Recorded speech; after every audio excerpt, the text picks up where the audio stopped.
प्रीति speak channel में आप सभी साथियों का स्वागत है। आज हम लोग विज्ञान भारती भाग 1 कक्षा 6 अभ्यास कार्य पुस्तिका का पाठ 2 पढ़ेंगे। पाठ का नाम है पदार्थ एवं पदार्थ के समूह। देखिए, निम्नलिखित प्रश्नों के सही विकल्प छांटिए। का निम्नलिखित में से सेफ्टी पिन बनाने के लिए किस पदार्थ का उपयोग करेंगे? तो बच्चों 4 विकल्प दिए गए हैं। लकड़ी एवं कांच, प्लास्टिक एवं कांच, प्लास्टिक एवं चमड़ा, प्लास्टिक एवं स्टील। तो चौथा ऑप्शन 4th नंबर जो है प्लास्टिक एवं स्टील सही ऑप्शन है।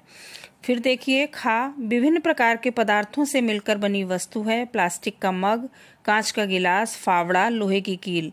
बाकी 3 चीजें सिर्फ प्लास्टिक से या लोहे से बनी होती हैं या कांच से बनी होती हैं, और फावड़ा जो है वो लकड़ी और लोहे से मिलकर बना होता है। तो इसका विकल्प 3 फावड़ा सही है।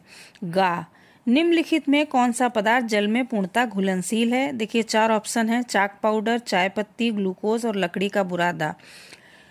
तो ग्लूकोज जो है वो जल में पूर्णतः घुलनशील है।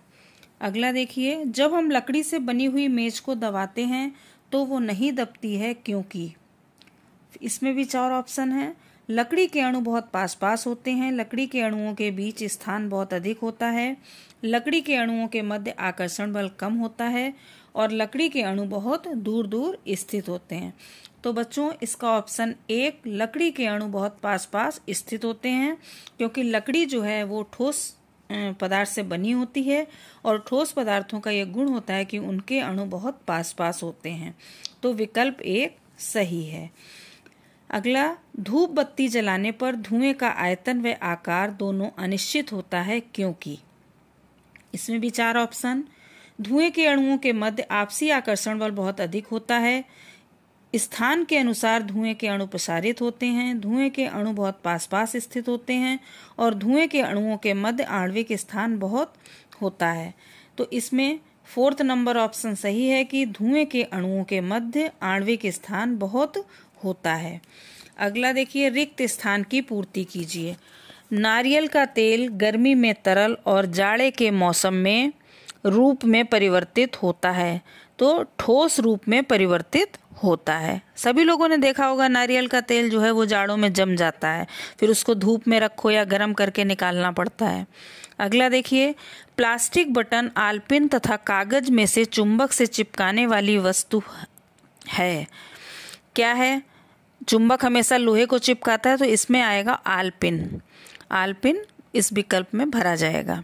आगे चलिए, जलती अगरबत्ती से निकलने वाले भूरे रंग के धुएं का निश्चित नहीं होता है। क्या निश्चित नहीं होता है? आकार निश्चित नहीं होता है। अगला, पदार्थों को उनकी अवस्था के आधार पर वर्गीकृत किया गया है। किसमें वर्गीकृत? पदार्थ को कितने अवस्था के आधार पर कितने भागों में बांटा गया है? 3 में, ठोस, द्रव और गैस। तो यहाँ पे भरा जाएगा ठोस, द्रव और गैस। अगला, परमाणु के अवयवी कण इलेक्ट्रॉन, प्रोटॉन तथा न्यूट्रॉन हैं। तीसरा क्वेश्चन देखिए, निम्नलिखित में सही कथन पर सही तथा गलत कथन पर गलत का चिन्ह लगाइए। का है? रुई, ऊन, रबड़ की गेंद तथा स्पंज कठोर पदार्थ हैं। गलत है, क्योंकि ये कठोर पदार्थ नहीं है। नंबर, लकड़ी का बुरादा, चाक पाउडर, प्लास्टिक के बर्तन अचुंबकीय होते हैं। सही है। चुंबकीय पदार्थ कौन से होते हैं? जो चुंबक से चिपकते हैं। तो ये कोई भी पदार्थ जो है वो चुंबकीय नहीं है, तो ये विकल्प सही है। ट्रेसिंग पेपर पारभासी होता है। ये भी विकल्प सही है। ट्रेसिंग पेपर जो है वो पारभासी होता है। अगला देखिए, पदार्थ अणु या परमाणु जैसे सूक्ष्म कणों से मिलकर बने होते हैं। ये भी सही है, तो इस पे भी सही का टिक लगा दिया जाएगा। अब अगला देखिए, एक परमाणु इलेक्ट्रॉन, प्रोटॉन तथा अणु जैसे कणों से मिलकर बना होता है। ये गलत है। देखिए 4 नंबर, कांच की गोली भारी होने के कारण जल में डूब जाती है। ये भी ऑप्शन सही है। 4th नंबर देखिए, स्तंभ का तथा स्तंभ खा को सुमेलित कीजिए। स्तंभ का, स्तंभ खा।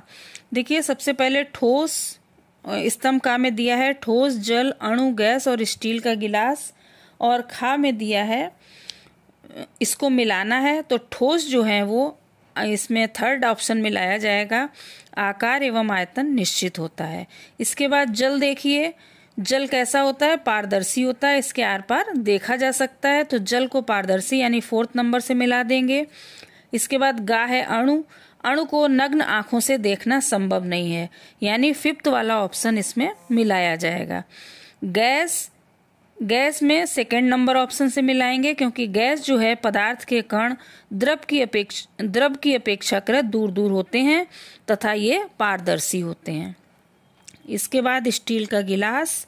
स्टील का गिलास जो है वो एक ही पदार्थ से निर्मित वस्तु है। अब अगला देखिए 5वां क्वेश्चन। निम्नलिखित में जो बेमेल हैं उन्हें छांटकर लिखिए। बेमेल मतलब जो अलग हैं। का में दिया है स्टील का बर्तन, कांच का गिलास, मिट्टी का घड़ा और जल। तो देखिए ये सारे बर्तन हैं, स्टील का हो चाहे कांच का हो, और जल जो है इसमें से अलग है। इसके बाद खा नंबर, लोहे की कील, नारियल का तेल, मोम, लकड़ी का टुकड़ा। तो इसमें नारियल का तेल जो है वो अलग है। इसके बाद आता है कांच, पेंट लगा कांच, वायु और जल। तो इसमें बच्चों पेंट लगा कांच जो है वो बेमेल है। नमक, शक्कर, लकड़ी का बुरादा, जल। अब इसमें देखिए नमक, ये सब क्या चीज़ है? घोलने वाली चीज़ें हैं, और जल क्या है? वो विलायक है। जल में ये सारी चीज़ें घोली जा सकती हैं, तो इसमें जो है जल ऑप्शन अलग है। अब लास्ट देखिए प्रोटॉन, यौगिक, इलेक्ट्रॉन, न्यूट्रॉन। तो बच्चों इसमें यौगिक अलग है, क्योंकि प्रोटॉन, इलेक्ट्रॉन और न्यूट्रॉन जो है इनसे मिलकर परमाणु बना होता है, और यौगिक जो है इसमें बेमेल हो गया। अब 6 क्वेश्चन देखिए। निम्नलिखित प्रश्नों के उत्तर एक शब्द में दीजिए। का देखिए, हमारे शरीर में पदार्थ की कौन सी अवस्था सबसे अधिक मात्रा में पाई जाती है? तो बच्चों जल। अगला, कार की विंड स्क्रीन को बनाने के लिए किस प्रकार के पदार्थ का उपयोग किया जाता है? तो बच्चों पारदर्शी पदार्थ का प्रयोग किया जाता है। आप लोग जानते हैं पारदर्शी पदार्थ कौन से होते हैं? पारदर्शी वो होते हैं जिनमें आर पार देखा जा सके। अगरबत्ती की सुगंध किसके कारण पूरे कमरे में फैल जाती है? तो बच्चों गैसीय गुण के कारण अगरबत्ती की सुगंध पूरे कमरे में फैल जाती है। अगला देखिए, आपके घर में कौन सी ऐसी वस्तु है जो तीनों भौतिक अवस्थाओं में देखी जा सकती है? तो बच्चों अपने घर में जो पानी होता है उसको तीनों भौतिक अवस्थाओं में देखा जा सकता है, क्योंकि पानी को अगर जमा देंगे तो बर्फ बन जाएगी। बर्फ जो होती है वो ठोस अवस्था होती है, और अगर पानी को उबाला जाए तो बाष्प बन के उड़ जाता है, वो उसकी गैसीय अवस्था होती है। तो पानी या जल को जो है तीनों अवस्थाओं में देखा जा सकता है। अगला क्वेश्चन, निम्नलिखित प्रश्नों के उत्तर दीजिए। का है पदार्थों की द्रव अवस्था के 2 गुण लिखिए। तो बच्चों द्रव की आकृति एवं आकार अनिश्चित होता है तथा आयतन निश्चित होता है। अगला, जल में घुलनशील व अघुलनशील पदार्थों के 2 उदाहरण दीजिए। तो बच्चों घुलनशील क्या होते हैं? जिसको जल में घोला जाए और पूरी तरीके से घुल जाए। तो घुलनशील हो गया नमक और शक्कर, और अघुलनशील हो गया बालू और मोरंग। अगला देखिए, पारदर्शिता के आधार पर पदार्थ का वर्गीकरण कीजिए। तो बच्चों पारदर्शिता के आधार पर पदार्थ 3 भागों में विभाजित किए गए हैं। एक होता है पारदर्शी, एक होता है पारिभाषी, और एक होता है अपारदर्शी।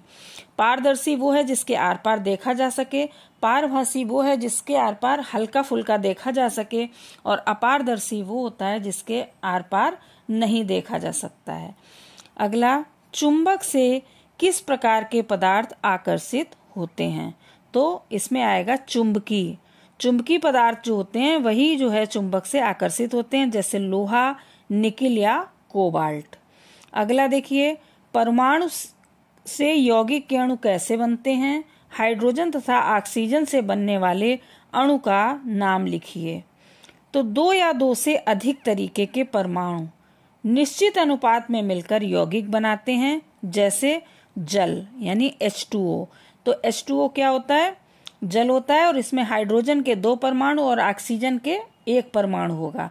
चाहे वो जल हैंडपंप का हो, चाहे वो नदी का हो, चाहे वो नाले का हो, जहाँ भी वो जल होगा वो 2 भाग उसमें हाइड्रोजन और 1 भाग ऑक्सीजन से मिलकर ही बना होगा।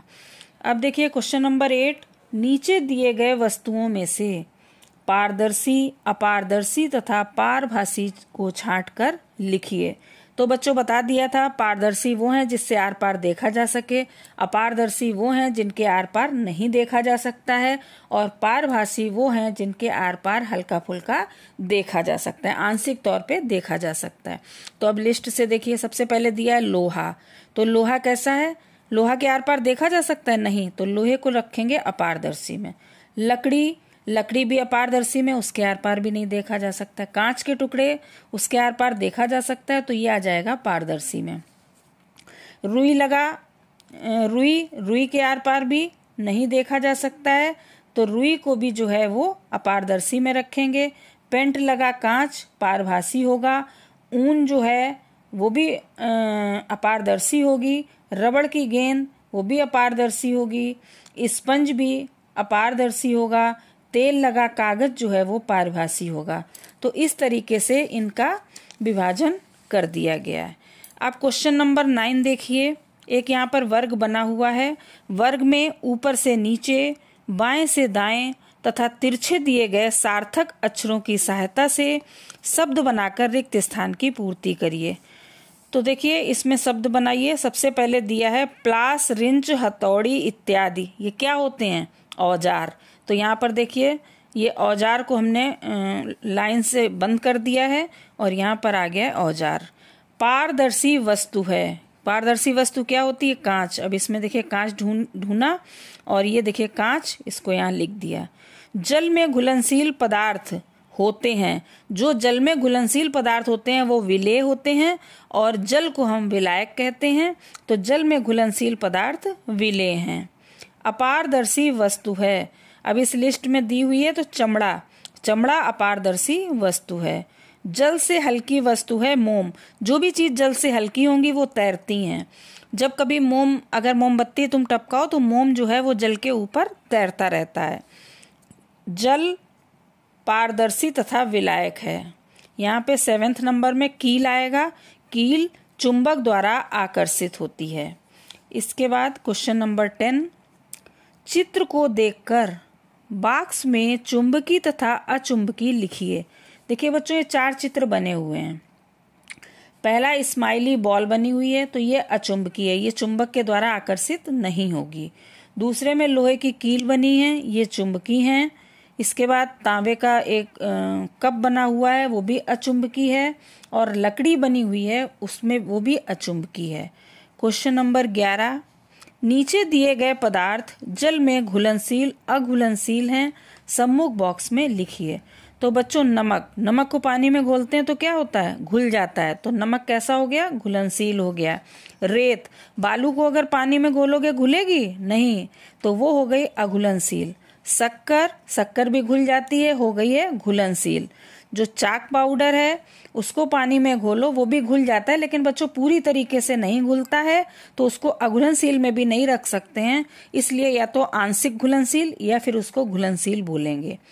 4th नंबर है लकड़ी का बुरादा। लकड़ी का बुरादा पानी में घोलो तो नहीं घुलेगा, तो ये आ गया अघुलनशील। सरसों का तेल, सरसों के तेल को पानी में डालो, मिलता है? नहीं मिलता है। तो सरसों का तेल ऊपर तैरता रहता है, उसको चाहे जितना फेंटो वो उसमें पानी में नहीं मिलता है, तो सरसों का तेल भी अघुलनशील हो गया। नींबू का रस, पानी में नींबू अगर निचोड़ो तो वो घुल जाता है, तो नींबू का रस हो गया घुलनशील। तो बच्चों इस पार्ट में बस इतना ही। Thank you for watching.